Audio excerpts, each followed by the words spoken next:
Boa noite a todas e a todos. Agradecemos a Deus mais uma oportunidade, mais uma semana de provas e expiações, muito aprendizado. E te pedimos, Senhor, que todos busquem o aprimoramento constante e ostensivo. Evangelho segundo o Espiritismo, capítulo 21. Haverá falsos cristos e falsos profetas. Item 11. Jeremias e os falsos profetas. Eis o que disse o Senhor dos Exércitos: não escuteis as palavras dos profetas, que vos profetizam e que vos enganam. Eles divulgam as visões de seus corações, e não o que aprenderam da boca do Senhor. Dizem àqueles que me blasfemam: o Senhor o disse, vós tereis a paz. E a todos aqueles que caminham na corrupção de seus corações, não vos atingirá o mal. Mas quem dentre eles assistiu ao conselho de Deus? Quem viu e ouviu o que ele disse? Eu não enviava esses profetas e eles corriam por si mesmos. Eu não lhes falava e eles profetizavam de sua cabeça. Eu ouvi o que disseram esses profetas que profetizaram a mentira em meu nome, dizendo: sonhei. Até quando essa imaginação estará no coração dos profetas que profetizam a mentira e cujas profecias não são senão seduções de seus corações? Se, pois, esse povo, ou um profeta, ou um sacerdote vos interroga e vos diz: qual é o fardo do Senhor? Vós lhe direis: vós mesmos é que sois o fardo, e eu vos lançaria bem longe de mim, disse o Senhor. Jeremias capítulo 23, versículo 16 a 33. Comentário dos Espíritos. É sobre esta passagem do profeta Jeremias que convosco vou conversar, meus amigos. Deus, falando por sua boca, disse: é a visão dos seus corações que vos faz falar. Essa palavra, ou essas palavras, indicam claramente que já naquela época os charlatães e os exaltados abusavam do dom da profecia e o exploravam. Abusavam, por conseguinte, da fé simples e quase sempre cega do povo, em predizendo por dinheiro boas e agradáveis coisas.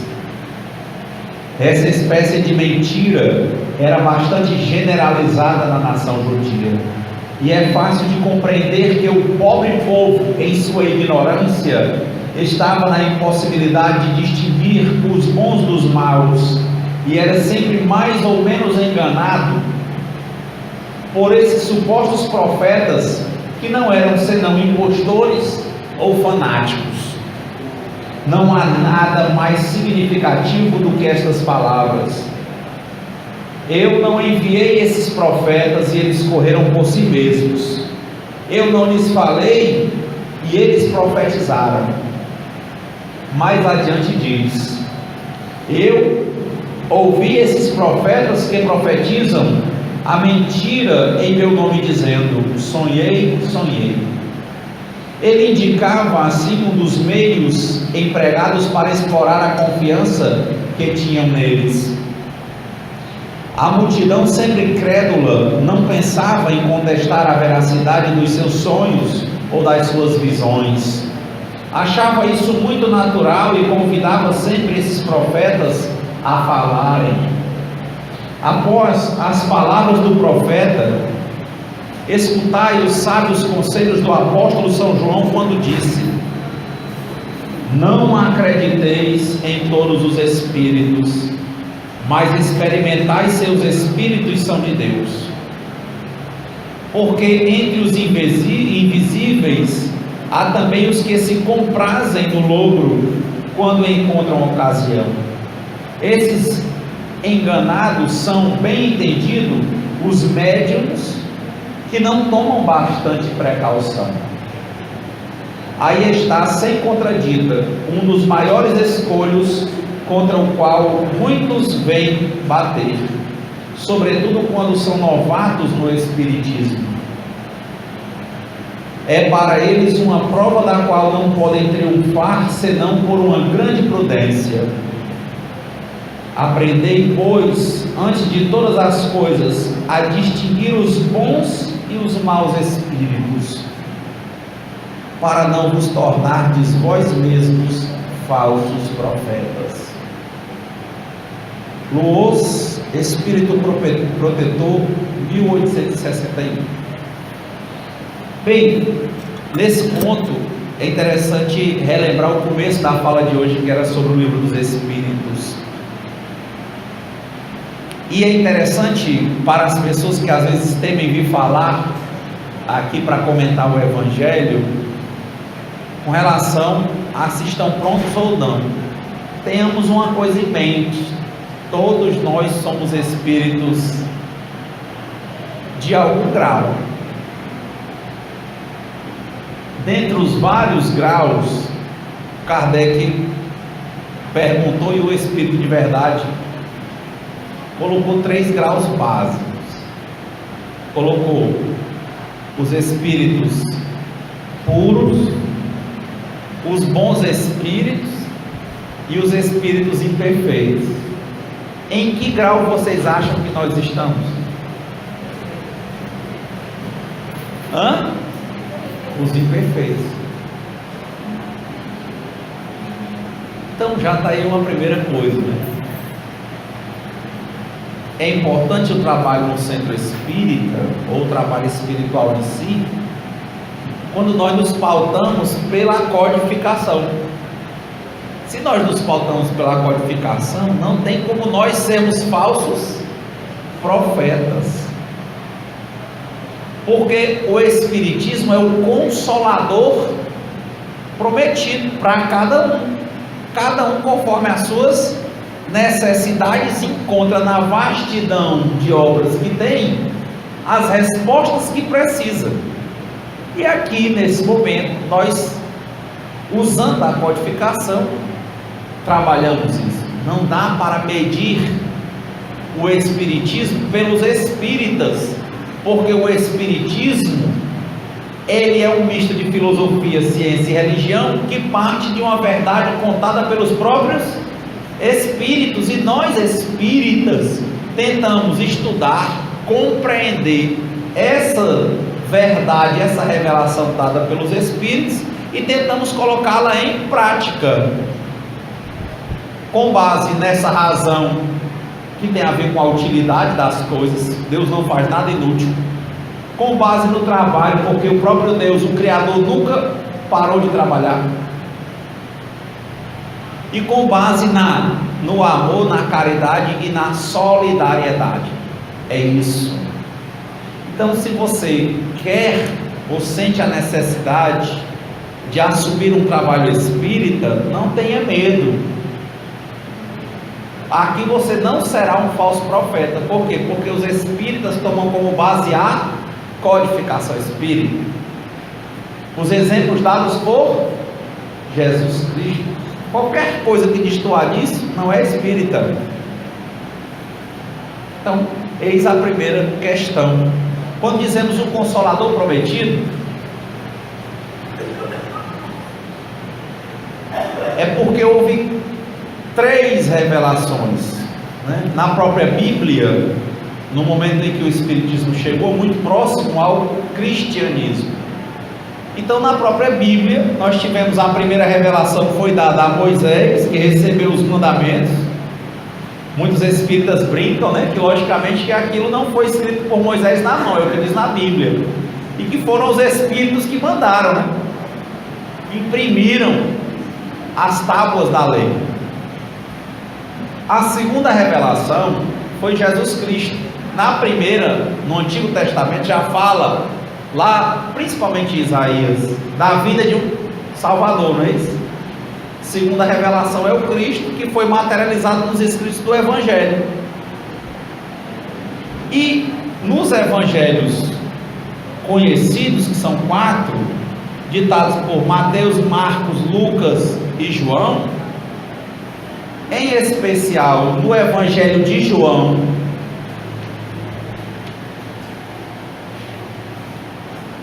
capítulo 14, versículos 15 a 21, ele anuncia que virá um Consolador depois de Jesus. Lembra? No Antigo Testamento viria um Salvador. Lá em Isaías veio Cristo.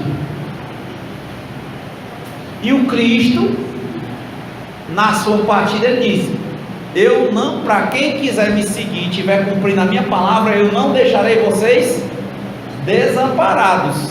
Eu mandarei um Consolador. Então a base espírita começa com o Evangelho de João.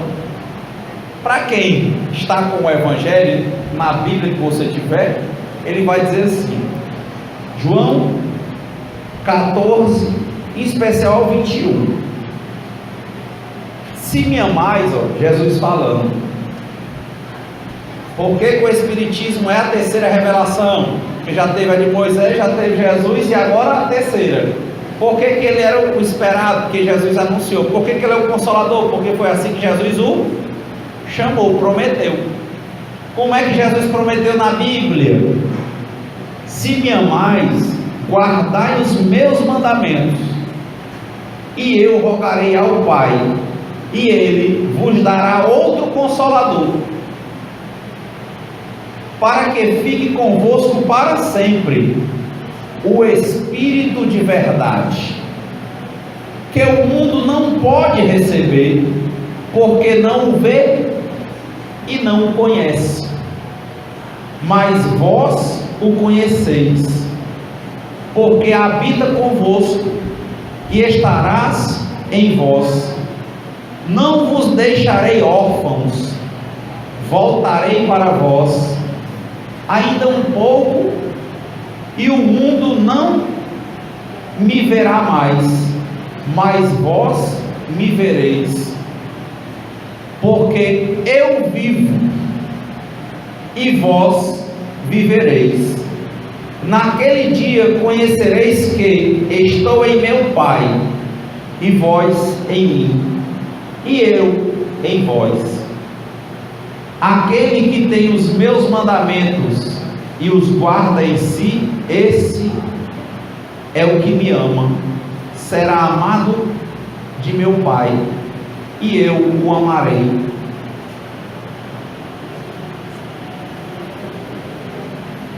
E me manifestarei a ele. Está vendo? Então o Espiritismo, para nós espíritas, é a terceira revelação. É o Consolador prometido por Jesus, conforme dito em João. E ele fala bem claro: vocês, eu estou entre vocês, mas vocês não me veem. E eu lhe mandarei esse Consolador, que o nome dele será Espírito de Verdade. E é isso que está no Livro dos Espíritos. Perguntas do grupo de Kardec e de Kardec, que é o codificador, respostas dadas pelo Espírito de Verdade. É para cada um. Está aí a obra para você ler, pensar, refletir. Poderemos divergir, mas não precisamos disputar. Não podemos comparar o Espiritismo com os espíritas. Nós temos que, cada um de nós, tentar guardar os mandamentos e seguir. E para os incrédulos, a codificação é exaustiva em detalhar Para quem quer ver o sistema, como funciona, como está sendo lido aí no livro dos Espíritos, depois vai ser lido no livro dos Médiuns, depois no Evangelho que estamos vendo agora, depois no Céu e o Inferno, e na Gênese, que são os 5 livros básicos da codificação, é dizer, não falta obra para quem tiver interesse de conhecer. Então aqui não tem falso profeta, porque se disser qualquer coisa que se desvie dos princípios evangélicos de Jesus, não é espírita.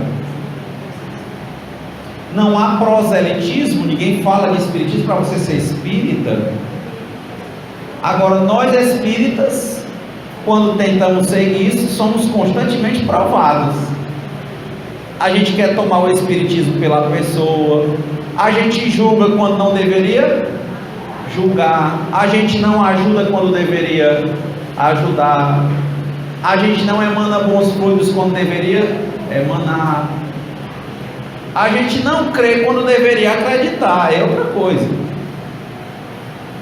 E aí, para o bom entendedor, meia palavra basta, e para quem não quer acreditar, 1000 palavras não valem nada. Então, eu achei muito interessante, porque na biografia do Kardec, muitos espíritas começavam a frequentar o grupo, era em média 70 pessoas frequentavam a Sociedade Espírita de Paris, presidida pelo Allan Kardec. Em média 6 a 8 médiuns trabalhando. E muita gente aparecia e depois desaparecia. Assim, centro espírita até hoje é assim. Muitos divergem, muitos começam com a doutrina e vão buscar outras ciências, começam a questionar a doutrina sem sequer ter lido a própria doutrina, aí querem buscar resposta para a doutrina de 10, 20, 30 autores, mas não leram a doutrina básica. Quando pegaram a doutrina, acharam enfadonha, desistiram, mas ela está lá, no tempo certo. Então, vá pela porta que lhe esteja aberta, mas nunca esqueça que um dia você terá de voltar para fazer o caminho todo. Então, o livro dos Espíritos é uma parte desse caminho. Ah, tão bom ler os romances, mas a codificação é essencial. Tão bom ler as mensagens de Emmanuel, mas é uma complementação à codificação. E a gente lê a codificação sempre, quando lê o Evangelho segundo o Espiritismo. Só que nós temos que vigiar e orar. Então, espíritas, amai-vos, eis o primeiro mandamento. Instruí-vos, eis o segundo mandamento. E o Kardec, nessas questões, às vezes ele questionava o médium, via uma comunicação. É o Kardec preocupado com falsos profetas. Primeira coisa que ele identificou é que existem espíritas e espíritos em graus diferentes. Então você pode, do mesmo jeito que tem gente que é falso, tem espírito, gente encarnada que é falso, tem espírito desencarnado que também é. Do mesmo jeito que tem gente que vai conversar com você e lhe enganando, sabendo alguns dados da sua vida, tem espírito brincalhão que vai sondar a sua cabeça, saber alguns dados da sua vida e vai colocar na comunicação. Então a gente tem que evitar falso profetismo. Como é que a gente evita? Seguindo isso. Primeiro, científico. Questione. Então havia um giro muito de mesa. O Kardec era o seguinte: viu uma mensagem dizendo, aí tem gente aqui que está trabalhando na doutrina, aqui em todo canto, né? Diz o espírito uma coisa, ele corre para a pessoa, ele não sonda, ele não questiona, ele não passa pelo filtro da codificação ou do Evangelho. Kardec duvidava muito. Ele até chega a dizer isso, que o Espiritismo ele veio para os que eram mais duvidosos, é por isso que ele vem com tanto detalhe. Qual é a dúvida? Ele explica. Qual é a dúvida? Ele explica. E o próprio Kardec, né, pergunta, o Espírito de Verdade diz, ó. Às vezes você pergunta, mas a minha fé é tão pouca. O Espírito de Verdade diz assim, ó, é o orgulho que gera a incredulidade. É o orgulho que gera a falta de fé. Você deixa de ter fé em Deus e tem fé nos homens. Primeiro homem ou mulher, você mesmo. Você às vezes vai fazer uma obra e pensa assim, eu não posso, porque eu sou pobre, porque eu sou fraco, porque eu sou velho.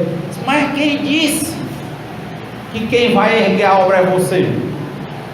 Você só é um instrumento. Se você tiver a vontade, o ânimo e for útil, for bom, você vai ser utilizado. Você não sabe o tanto de coisa que você pode construir. Passei outro dia para o grupo do centro, mas pesquisem sobre a irmã Dulce. Você viu a fragilidade daquela mulher? Fragilidade física a vida inteira. E o quanto de pessoas que ela ajudou. De um galinheiro hoje ser um hospital daquele tamanho. Não é a gente. Tudo o que nós fazemos tem a ver com a harmonia do universo. Isso é muito repetido. A gente tem que ter sinceridade no que a gente vai fazer. Se a gente não consegue ter a conduta moral adequada ainda, mas tem que ter a sinceridade no sentido de buscar. Levanta a cabeça e vai trabalhando. O resto é com Deus. Foi assim que os bons espíritos disseram para o Kardec. Como muita gente se oscilava nas mesas, porque o Kardec questionava a comunicação. Uma pessoa dava uma comunicação que ele achava que desviava dos princípios da bondade, da caridade, da solidariedade, da razão. Ele pegava, tinha 8 médicos na mesa, ele pegava os outros 7 e botava a mesma pergunta, para ver se a comunicação batia. Se chama, vai destoar. Ele mandava 7 pessoas aqui, todos 7 médios, aquela. Aí tinha médico que ficava com raiva. A primeira coisa que você mede um médico, ele é melindroso. Se ele for melindroso, quer dizer, como é que é médio? A gente vê tudo isso, questiona, e essa pessoa não pode ser questionada. A mensagem tem que ser questionada. Por quê? Porque ela pode sim ser passada tanto por ânimo da pessoa, por algum desvio momentâneo, quanto por uma comunicação espiritual de um espírito bem imperfeito, que queira brincar. Então a gente sonda, sai muita verdade de mesa espírita, não tenha dúvida, obras e obras, mas o espiritismo se constrói em cima do questionamento. Se eu fosse contar aqui da minha experiência de mesa, com coisas pessoais minhas, eu tenho N coisas que eu não tenho dúvida, foram verdade absoluta, mas todas as coisas eu escuto e pondero. Eu escuto e pondero. Então a doutrina dos espíritos, ela é assim. E o Kardec media, né? Não pode receber, porque o que você recebe de graça, você dá de graça, não pode haver cobrança, de forma nenhuma. Ele não pode ser usado para alavanca de nada, de nada. E a pessoa tem que estar numa vontade sincera de progredir, ponto. E o Kardec perguntava, como ele fazia isso? Vez por outra ele questionava, ele não duvidava a mediunidade de ninguém, mas ele sabia que existiam espíritos que brincavam. Então ele repassava dentro dos princípios a comunicação que ele achava questionável para os outros médicos, lançava a mesma pergunta. E aí ele tirava uma verdade. Quando ele fazia esses questionamentos, muitas vezes os médicos se afastavam, ficavam melindrados, com raiva.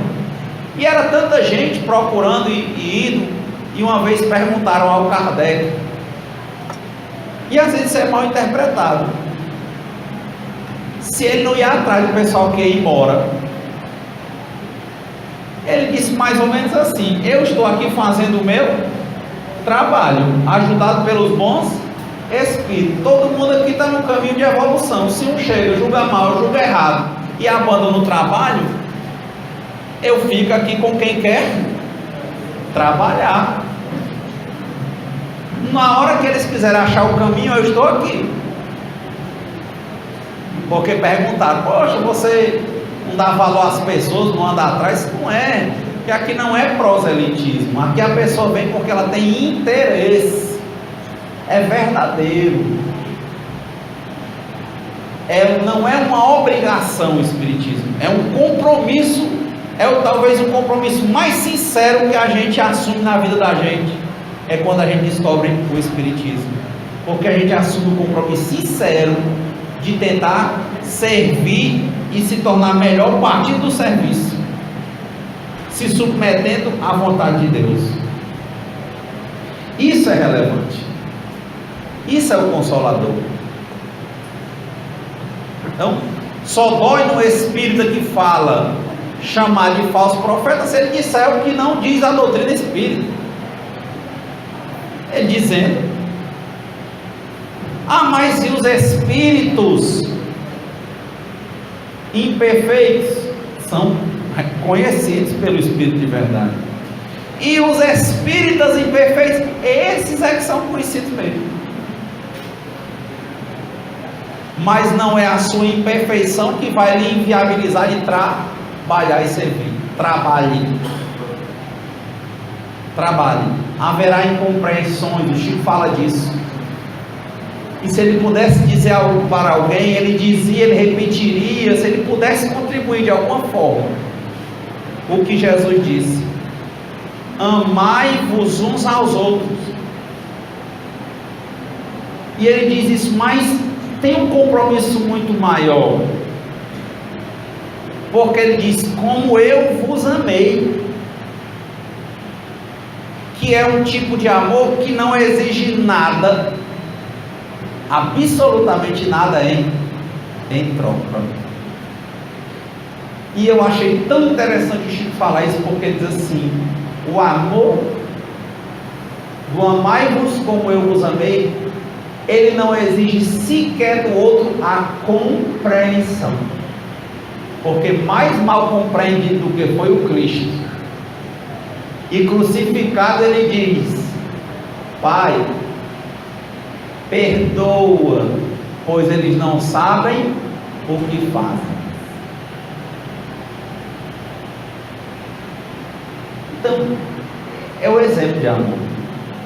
Eu não consigo, eu vendo essa frase do Chico, esse texto, que ele diz, inclusive, 2 minutos, 1 minuto e pouco, está no YouTube.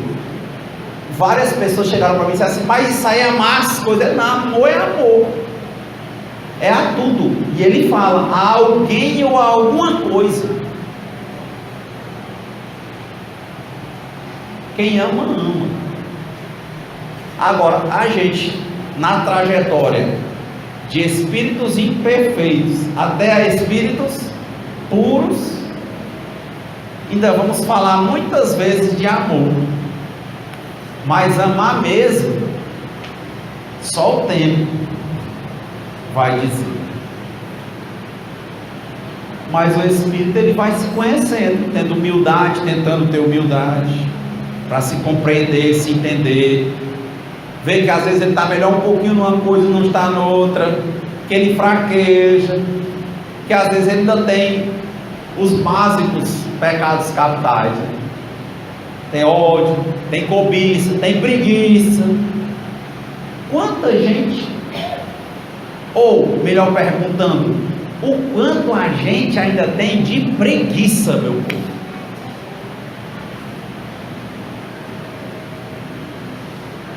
Preguiça de trabalhar pegando pesado, trabalhar às vezes não é pegar no pesado, mas de cumprir o horário, que é a mistura de preguiça com orgulho. E quando vem mistura de preguiça com orgulho, vem a raiva contra Deus. Por que aquele tem e eu não tenho? Por que ele pode ir e eu não posso? Aí acaba não indo, nem trabalha para poder. E também tem preguiça de se instruir.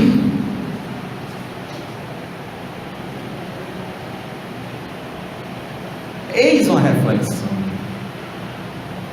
Vamos começar a vencer coisas de dentro para fora. Vamos vencer a nossa preguiça.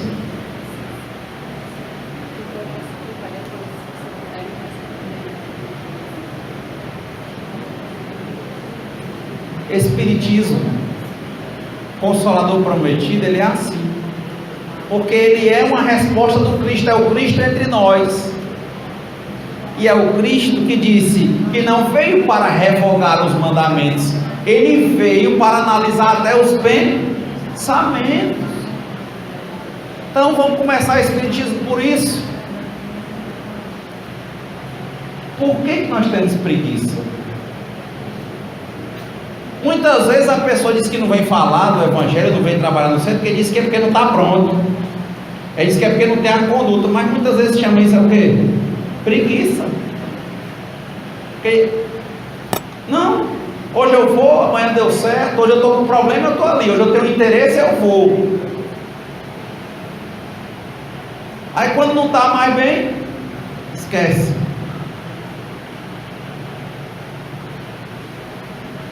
Então, preguiça, acabar com o ódio, acabar com a cobiça, acabar com a ira. O que é que isso difere de qualquer religião do bem? Em nada. É por isso que o Espiritismo é uma religião de convergência, porque eu sou dos que aderem ao tríplice aspecto da doutrina: ciência, filosofia e religião. Tem muita gente que não acha que Espiritismo é religião. Eu creio, e ainda acho mais que o Kardec também cria nisso, principalmente com aquele texto, um artigo dele, uma publicação na Revista Espírita de 1868, um ano antes de desencarnar, que ele pergunta: é mesmo o Espiritismo uma religião? Então, eu acredito que essa leitura é essa. Então, quando ele diz aqui no Evangelho, né, há falsos cristos e falsos profetas, há. Falha no cristianismo é falha em Jesus? Não. Falha no Espírito é falha no Espiritismo? Não. Se engana no Espiritismo quem tem preguiça. Como assim? Porque se você fosse instruir, está dito na codificação. Quem foi que disse que a gente pode chegar à pureza? O Espírito de verdade. Quem foi que disse que a gente pode encontrar com a perfeição a felicidade? O Espírito de verdade. Quem foi que disse que só acontecem as dores porque a gente não aprende com conselho, com amor?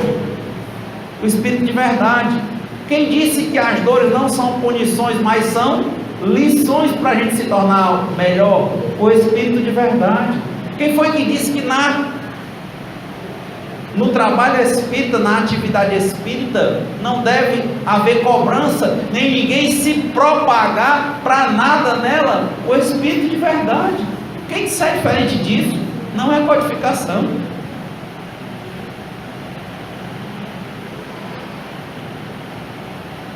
Eis as perguntas, eis as respostas, porque começa a doutrina com perguntas e respostas.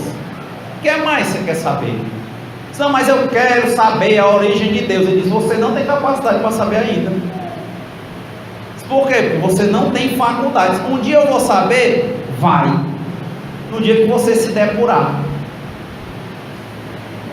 Renato, e o diabo, hein?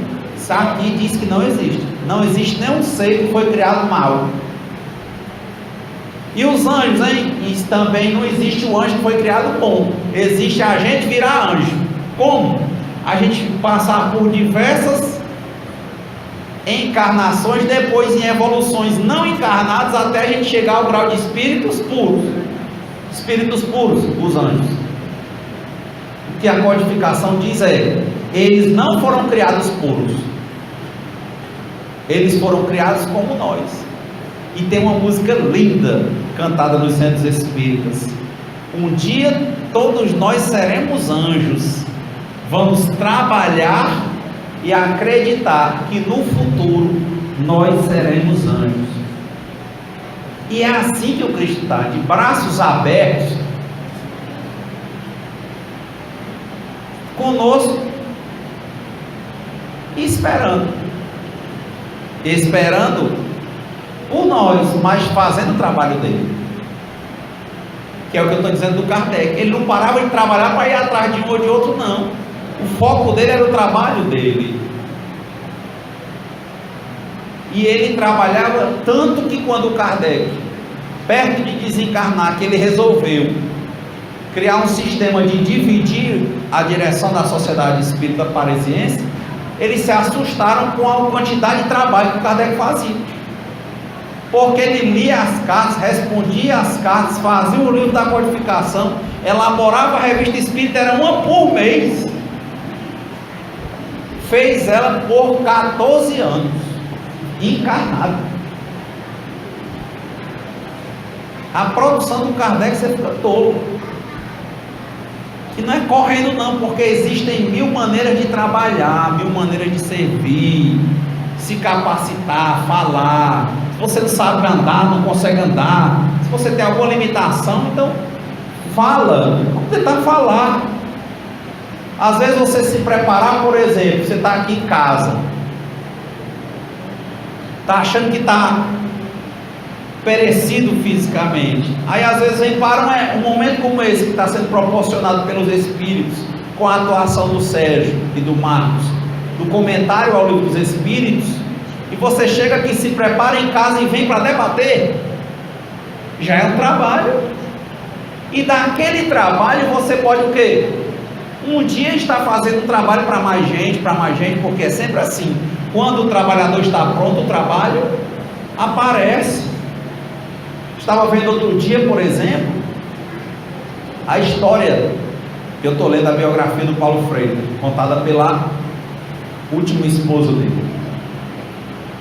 Aí perguntaram, como é que o nome daquele, que recebeu mais títulos honoris causa do Brasil, com mais de 40 títulos, baixinho, magrinho, passou fome, do interior de Pernambuco,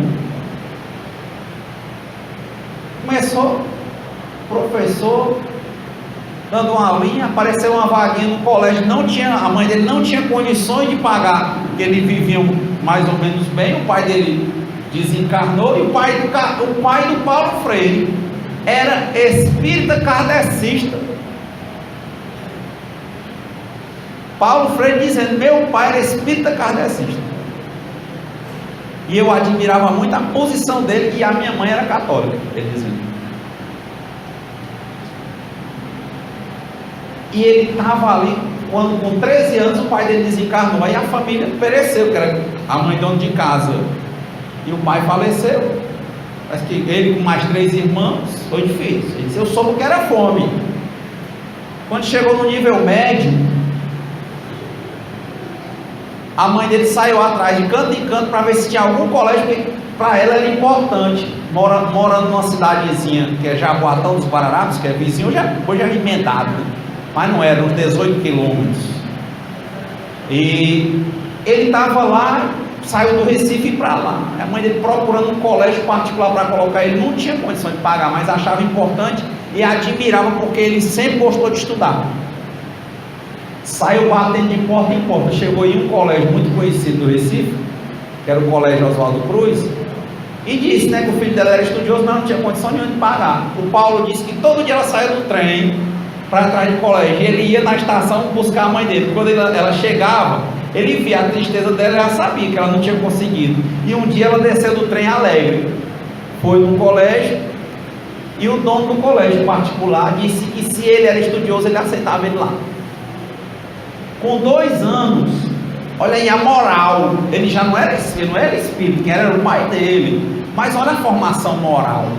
Ele com 2 anos estudando lá e bem, ele chegou para o dono do colégio. Olha como é a vida, né? Esse dono do colégio, no futuro, muitos anos depois, ele era o pai da última mulher dele que fez essa biografia. Ela é bem mais jovem. Aí ele chegou e disse, olha, porque eu estou aqui, já estou há 2 anos, fazendo o nível médio, e aqui tudo é de graça e tudo, e eu queria colaborar de alguma forma, se fosse varrendo o colégio, qualquer coisa, porque eu não me sinto bem em estar aqui direto e não colaborar. Olha o que é uma moral. Não precisa ser espírito. É moral cristã. Se colocar no lugar do outro. Como é que ele está no colégio particular, ele estuda de graça, e ele está ali só bem a café, almoço, janta, né? Estudando, hein? Não ajudar. Foi lá e perguntou. Um adolescente de 15 anos para 16 anos. Aí o dono disse: não, você não presta não, mas você é muito estudioso, eu vou lhe colocar como monitor da disciplina que você mais gosta de estudar. Ele gostava de português. Em 2 anos, o próprio professor da disciplina foi assumir um cargo no Recife e disse, aliás, no Rio, disse: eu indico para ficar no meu lugar o Paulo. Aí ele assumiu a disciplina. O que é a moral? Quem vai com uma boa conduta, não está nem atrás de um retorno, não é não? Ele foi atrás de retribuir um bom emprego. Emprego que no futuro ele se formou em direito, e ele ficou conhecido no mundo inteiro como professor, um dos pais da pedagogia do Brasil. Mais de 40 títulos honoris causa. A maior parte dos livros dele tem livro que não foi traduzido no Brasil ainda, porque ele lançou no exílio. Moral estranha, né? Ser espírita, estou dizendo do exemplo do Paulo, que eu saiba não era espírita, mas dizendo que é uma moral, que é uma conduta. Você desviou disso, é o que? Está precisando de ajuda? Peça que você vai encontrar. Na hora que você está sendo ajudado, se dispõe a ajudar também. Deus está sempre vendo. Colabore na criação e o mundo vai se abrindo. Aí um dia ele estava lá aparecendo nisso, convidaram para assumir umas turmas no SESI. Ele já do direito, já fazendo direito, mas como professor. Tem gente que acha que é uma coisa menor. Assumiu umas turmas no SESI. Do SESI ele cresceu. Um dia o diretor nacional pediu para ele ficar sem trabalhar, sem dar aula, para visitar o SESI no Brasil inteiro. Foi aí que ele começou essa questão de, lembra do Mobral?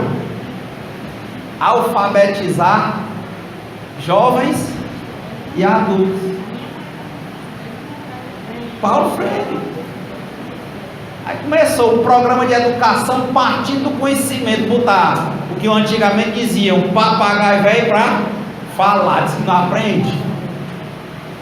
Saiu e criou um modelo para o mundo, em uma das profissões que é das mais importantes e das menos valorizadas socialmente. E perguntaram a ele: você queria ser outra coisa? De forma nenhuma. Ele disse: sempre sonhou em ser professor. Eles confundiam quando ele dava aula mesmo com o tempo que ele sonhava em fazer isso. O que é pequeno? O que você acha que é pequeno? Quando é que você não pode fazer uma coisa? Quando você acha que não pode. Porque sempre é possível colaborar. Ninguém é tão grande que não possa aprender, e nem tão pequeno que não possa ensinar. Como eu disse, quantas pessoas às vezes estão com dificuldade de mobilidade, mas que tem um nível de leitura aqui que supera o nosso, Sérgio, e que poderiam, por exemplo, só uma intervençãozinha, né? Uma conversa. Foi assim que o Paulo foi, devagarinho. Quando viu, estava no Brasil. Depois, quando viu, estava no mundo. Tudo partindo de uma vontade e um dia de um senso de compromisso, de moral, de retribuição, de solidariedade. É o famoso, de novo, Deus está sempre vendo. Como é que um espírita pode estar sendo um falso profeta em termos de pregação? É possível, porque aqui é compartilhado. É fácil espiritismo, compreendê-lo, desde que você tenha disposição para estudar e reestudar e fechar e pensar. O que é difícil é pôr em prática. Mas você percebe que quando vai estudando e entendendo, o teu orgulho que te afastava da fé, te tornava incrédulo, vai sendo moldado pela tua razão, pela sua compreensão, e você vai compreendendo e tendo fé. Eu comecei a ter mais fé, por exemplo, em paz, quando eu comecei a entender o princípio vital. E ainda vou melhorar isso. Quando eu penso em princípio vital, fluido vital, quando lembro que Jesus, um dia passando, uma mulher que sangrava tocou nele, e ele disse: alguém me tocou. Quem me tocou? No meio de uma multidão, os apóstolos estranharam, né? Como assim? Todo mundo está te tocando. Ele disse: me tocaram diferente, porque saiu algo de mim, princípio vital, fluido. Aí a mulher que estava com vergonha levantou a mão e disse: fui eu que te toquei. Ele disse: pois é. Ela disse: eu sangrava há 10 anos, quando lhe toquei eu fiquei curada. Ele disse: a tua fé te curou. Assim é quem dá a paz, é com o trabalho na mesa, é com o trabalho na cura. Então, que para quem é mais duvidoso, que nossas curiosidades sejam aguçadas para estudar o Espiritismo, para que nós possamos nos instruir, e que nesse nosso caminho, que começa com a curiosidade, como começou com o Kardec com as mesas girantes, a gente chega à parte da busca por uma conduta moral mais aprimorada. Muita paz.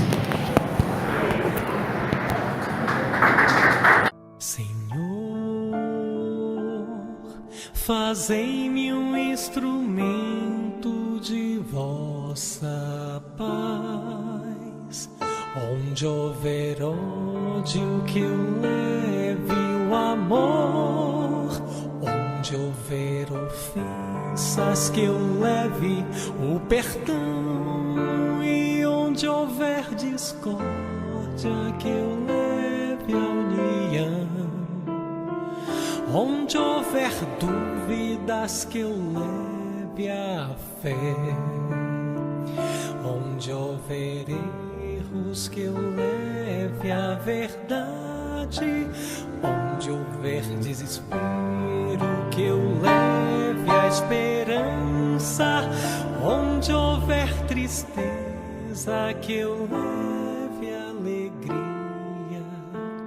E onde houver trevas, que eu leve a luz. Oh, Mestre, fazei que eu procure mais consolar que ser consolado, compreender que ser compreendido,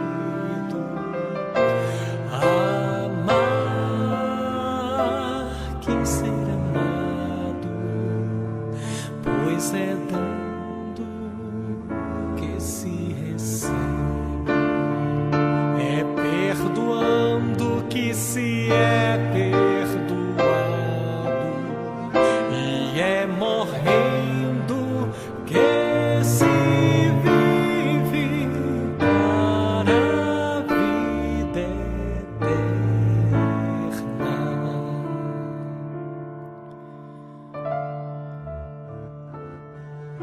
Ó Mestre, fazei-me um instrumento de vossa paz. Onde houver ódio, que eu leve o amor. Onde houver ofensas, que eu leve o perdão. Onde houver discórdia, que eu leve a união. E onde houver dúvidas, que eu leve a fé. Onde houver erros, Mestre amado, que eu leve a verdade. Onde houver desespero, a grandeza da esperança. E onde houver tristeza, a tua doce alegria. E onde dúvidas que eu leve